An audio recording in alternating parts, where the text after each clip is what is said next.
Surprised there aren't more stories about cornfields. There was this one.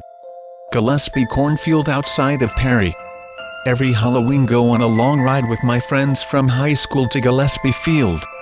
There was a path through the corn wide enough for perhaps a tractor that led to a large circle. Not quite like a crop circle, but it sure gave off that sort of vibe. B17, Halloween 2010. Lots of Marine friends and Hunter friends this year. Friends of friends this year, huge ass fucking party. We eventually had to start pulling the cars out of the circle because it was getting to be too crowded with 6 cars worth of people. It's getting to be 2 in the morning. People starting to drift out, about 20 people left in all. Hey Anon, come get some of this beer. At age 17 you can imagine I was pretty thrilled to be allowed in on the older kids games and all that. There was this super hot chick Trina? I don't remember, who was all over me. Drunk as a fish in a whiskey barrel, but all over me. Too shy to initiate anything, but I did get to see her boobs because she took her top off. Dwindled down to 10 or so people, me, 5 Hunter friends, 3 Marine friends, and 2 civilians not including me. Let's make a fucking bonfire. 10 minutes later there's a huge fire pit going and we're dancing around it pretending to be Native Americans doing a ritual, laughing and having a good ass time. NBD, right? Hush washes over everyone. We all got the same rush of sudden unease and anxiety. Everybody freeze, more or less in the positions we'd been dancing in.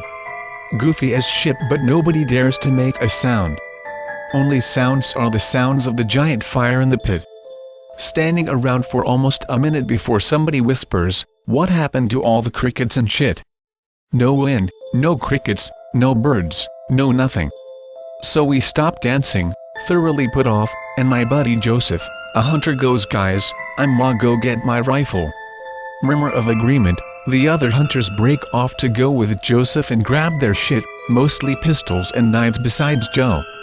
Marine buddies Kate, Samuel, and Ed sit down in what I can roughly describe as perimeter sort of a thing around me and the other no-training folks.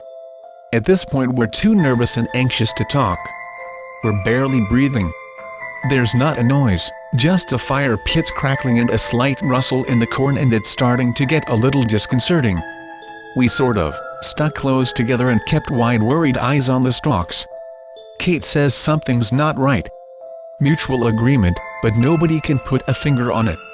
Ed sucks in a breath and everybody jumps a bit and looks over at him. If the wind is gone, what the fuck is making the corn stalks rustle? Swear to God I nearly pissed myself right the fuck there. We're all about 5 seconds and a sneeze away from needing a change of clothes when Joe comes back, white as a sheet, alone. Joe's pulling the bolt back on his rifle and sprinting back to the campfire circle. Tosses his pistol to Ed.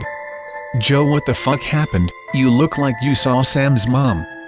Joe sort of glares at Ed and then hisses, "Don't you fucking joke right now, there's something in the corn." "You what, mate?" "There's something in the corn, I'm not fucking around."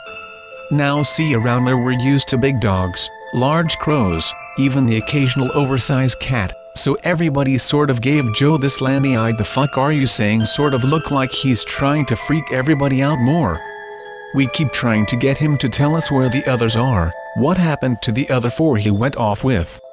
Says they stayed at the cars to protect them. Rustling in the corn, Joe immediately wheels and takes a shot. Right next to my fucking ear. "Joe, you cocksucker." Immediately feelings of fear and anxiety intensify. Some sort of low whimpering noise is coming out of the corn now.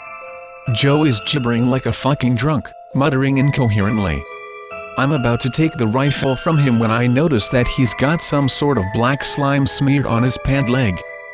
Then I nearly shit myself again. Because what crawled out of the corn was not a dog, not in the strictest sense I guess. It was shambling sort of awkwardly, with what looked like a broken leg, maybe a dislocated shoulder. It looked like it had, at some point in time, been some sort of hound dog, a black or dark brown bloodhound. There was chicken wire wound around its neck like a noose and it was coated in flies. There was black sludge dripping from its jowls and oozing out of a bullet hole near its right eye, which was itself drooling that same black crap like tears. Joe lost his fucking mind at this point. Sam and I had to wrestle the rifle away from him. No more green ticks, it's hard for me to keep up. This shit still gives me the shakes. It keeps shambling out of the corn towards us, wheezing and spitting that black shit onto the ground, the flies numerous enough that I could almost hear them buzzing from across the clearing. Joe is fucking losing his mind, collapsed on the ground and was trying to go fetal as me and my marine friends tried to haul him away.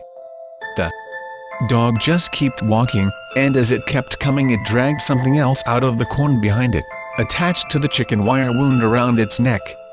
It took a second for me to piece it together in the light of the fire, but attached to the end of this morbid fucking umbilical cord was a beating heart.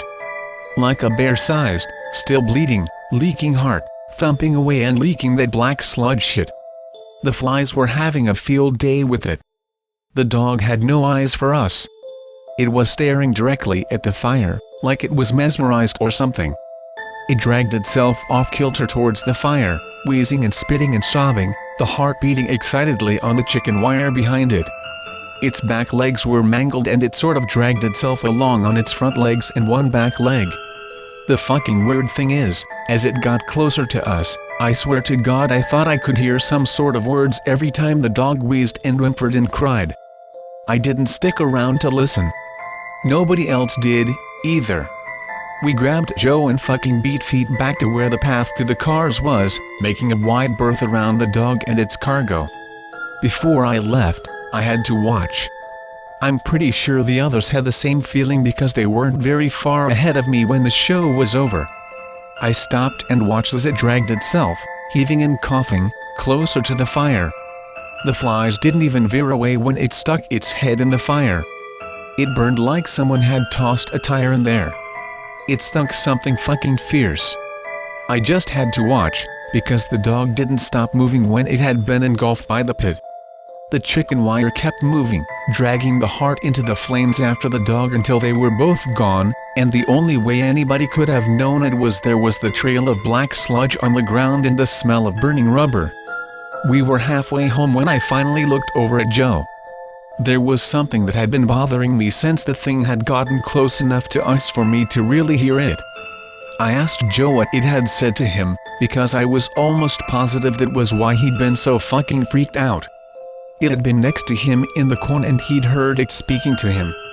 At first I thought maybe I was wrong, because he gave me this weirded out glare and he wouldn't say anything. Then he took a deep breath, and he leaned over to me, and he whispered this sentence in my ear. "Come with me. I'll bring you home." And for a second I felt very cold. Because that was what I had heard, too. What I think I saw that night was Beelzebub. I'm not a noob, so I know that Beelzebub is not the devil, not in the actual rhetoric. He's the Lord of the Flies. I don't know why he appeared to us that night, what he wanted, or what brought him there. I don't even know if what we saw really was a demon. Maybe it was just something in the corn. There's lots of stuff in the corn nobody really wants to talk about. At any rate, I moved out of Iowa, so I don't have to worry about the corn or what I saw. I should probably try to reconnect with my friends, but I'm afraid. I'm afraid that I'll find out that Joe died in a fire, or slit his own wrists. Sometimes I have nightmares about it. And I think maybe Joe does too, which is why I'm afraid that I'll find he lit himself on fire. I keep a matchbook under my pillow because sometimes I kind of want to do it, just to see what it'll be like.